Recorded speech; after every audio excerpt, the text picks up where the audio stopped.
శ్రీరామచంద్రాయ నమః. శ్రీ సీతారామాభ్యాం నమః.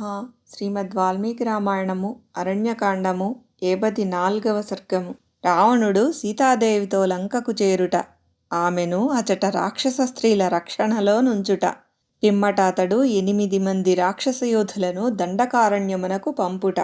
రావణుని చేతిలో అపహరణకు గురి అయిన సీతాదేవికి ఆమెను ఆదుకొనువారు ఎవ్వరునూ కానరారైరి. కాని ఇంతలో ఒక పర్వత శిఖరముపై 5 వానర ప్రముఖులు ఆమె కంటబడిరి. అంతటా ఒప్పుల కుప్పయైన ఆ విశాలాక్షి బంగారు కాంతులీను పట్టు ఉత్తరీయపు కొంగున మంగళకరములైన తన ఆభరణములను కొన్నింటిని మూటగట్టి వారి మధ్య పడునట్లుగా వదిలెను.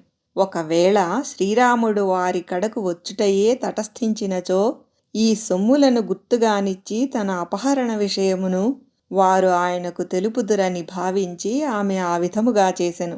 సీతాదేవి తన ఆభరణములను వస్త్రమున మూటగట్టి పడవేసిన విషయమును లంకకు వెళ్ళెడి తొందరలో రావణుడు గమనింపనే లేదు. దూరముగానున్న వస్తువులను గాని వ్యక్తులను గాని స్పష్టముగా చూడగల ఆ వానర ప్రముఖులు రామా రామా అని బిగ్గరగా విలపించుచున్న విశాల నేత్రయగు ఆ సీతాదేవిని దేవతల వలె రెప్పలార్పక చూచిరి. విలపించుచున్న సీతాదేవిని తీసుకొని ఆ రాక్షసరాజు ఆకాశ మార్గమున పంపా సరస్సును దాటి లంకవైపుగా తన ప్రయాణమును కొనసాగించెను. తీక్షణమైన కోరలు గల మహా విషసర్పమును ఒడిలోనికి చేర్చుకొనినట్లు తన పాలిటి మృత్యు అయిన సీతాదేవిని తీసుకొని రావణుడు మిక్కిలి సంతోషముతో పయనించుచుండెను. అతడు అంతరిక్ష మార్గమున అరణ్యములను, నదులను, కొండలను, సరస్సులను ధనస్సు నుండి వదిలిన బాణము వలె అతివేగముగా దాటుచూ పయనింపసాగెను.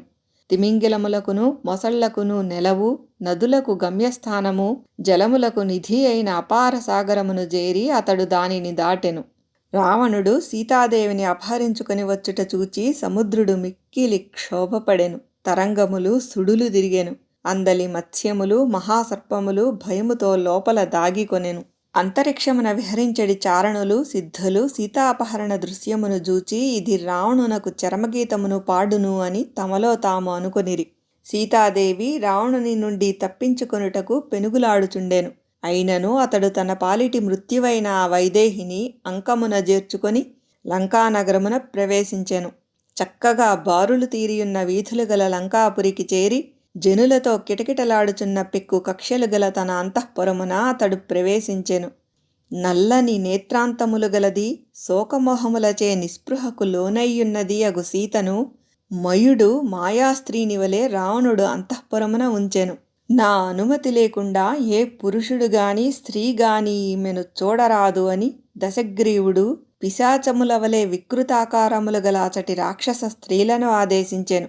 ముత్యములను మణులను కూర్చిన హారములను, బంగారు నగలను, పట్టు పీతాంబరములను, ఇంకనూ ఆమె కోరుకునిన వస్తువులను అన్నింటినీ నాకు ఇచ్చిన రీతిగానే ఆమెకును వసంగుడు. మీలో ఎవ్వరైనను తెలిసిగాని తెలియకగాని ఈ వైదేహిని గూర్చి ఏదైనానొక అప్రియ వచనమును పలికినచో వారి ప్రాణములు మిగులవు.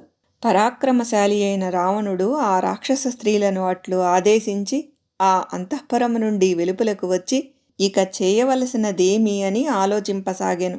ఇంతలో మాంసభక్షకులు మహావీరులు అయిన 8 మంది రాక్షసులు ఆయనకు కనబడిరి. బ్రహ్మ నుండి వరములను పొంది బలగర్వితుడై ఉన్న ఆ రావణుడు ఆ రాక్షసుల బలపరాక్రమములను మెచ్చుకొనుచు వారితో ఇట్లనెను: ఓ యోధులారా, మీరు సాయుధులై వెంటనే జనస్థానమునకు వెళ్ళుడు. ఇదివరలో అది కరుని ఆధీనములో నుండెను. అచటి మనవారు అందరును హతులైరి. ప్రస్తుతము అది శూన్యముగానున్నది.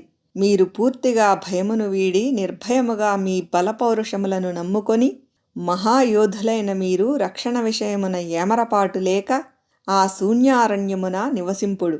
నేను ఇదివరలో ఆ జనస్థాన రక్షణకై ఖరదూషణాదులతో గూడిన మహాసైన్యమును అచట నిలిపితిని. వారందరును యుద్ధమున శ్రీరాముని బాణములచే నిహతులైరి. ఆ అపజయము నన్ను వేధించుచున్నది. నాలో ధైర్యము సడలి క్రోధము పెరుగుచున్నది. ఆ కారణమున నాకు రామునిపై తీరని బద్ధ వైరము ఏర్పడినది. ఆ శత్రువుపై పగదీర్చుకొనుటకు తపనబడుచున్నాను. రణరంగమున అతనిని రూపుమాపెడి వరకును నాకు నిద్ర పట్టదు. ఖరదూషణాది రాక్షసులను వధించిన ఆ రాముని ఇప్పుడే హతమార్చి నిర్ధనుడు నిధిని పొందినంతగా తృప్తిపడెదను.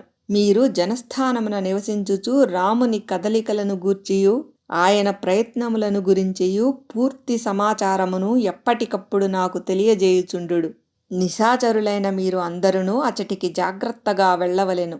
రాముని వధించుటకై నిరంతరము ప్రయత్నించుచుండవలెను.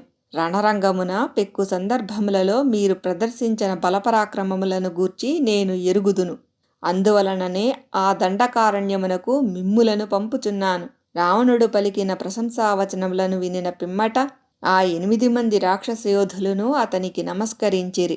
తమకు అప్పగించిన ఘనకార్యమును సాధించుటకై లంకను వీడి అందరునూ కలిసి ఇతరులెవ్వరునూ తమను గమనింపలేనంత వేగముతో జనస్థానమునకు బయలుదేరిరి.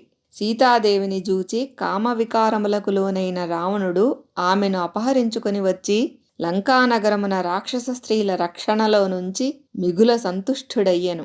మహావీరుడైన శ్రీరామునితో బద్ధవైరము ఏర్పడినప్పటికినీ మోహవశమున అతడు పొంగిపోయెను. వాల్మీకి మహర్షి విరచితమై ఆదికావ్యమైన శ్రీమద్ రామాయణమునందలి అరణ్యకాండమునందు ఇది 54వ సర్గము.